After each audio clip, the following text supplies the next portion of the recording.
नमस्कार दोस्तों। आज का डिक्टेशन प्रतिलेखन संख्या 10 होगा। रेडी रहिएगा, 5 सेकेंड बाद आपका डिक्टेशन शुरू हो जाएगा। Ready start. सभापति महोदय, आज हमारे देश में जो ऊपर से लेकर नीचे तक शिक्षा दी जा रही है उसमें व्यवस्था ही एक कारण है, जिसकी वजह से शिक्षा का स्तर गिरता जा रहा है।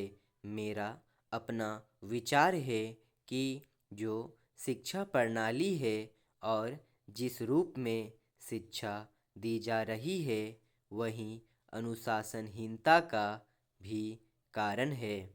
अपने देश और प्रदेश में हर एक की अपनी अपनी भाषा है और वह बालक जो इस देश में पैदा हुआ है, जो अपनी मातृभाषा की गोद में पला है, उसको यदि अपनी मातृभाषा में ही शिक्षा दी जाए तो मेरा विचार है कि शिक्षा का स्तर ठीक हो सकता है।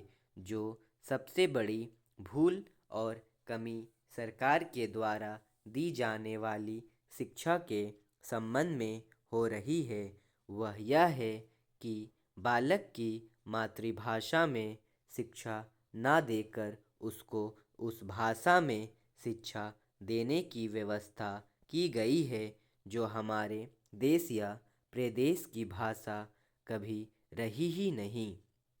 मेरा अभिप्राय विदेशी भाषा अंग्रेजी से है।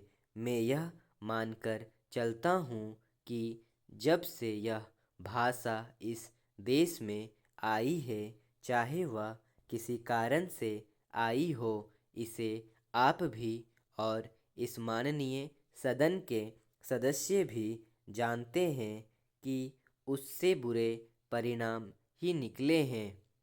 कोई भलाई नहीं हुई है। इस देश को जो हानि हुई है वह किसी से छिपी नहीं है।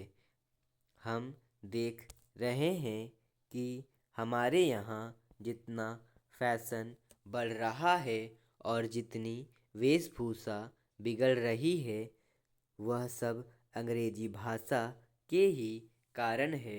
जिस समय यहाँ पर अंग्रेज़ों का राज्य था, प्रायः यह देखने को मिलता था कि वे लोग जो विशेष करके किसी न किसी तरह से सरकारी पक्ष के ही होते थे, अंग्रेज़ों से मिलने के लिए जाते समय अंग्रेजी वेशभूषा का ही प्रयोग करते थे।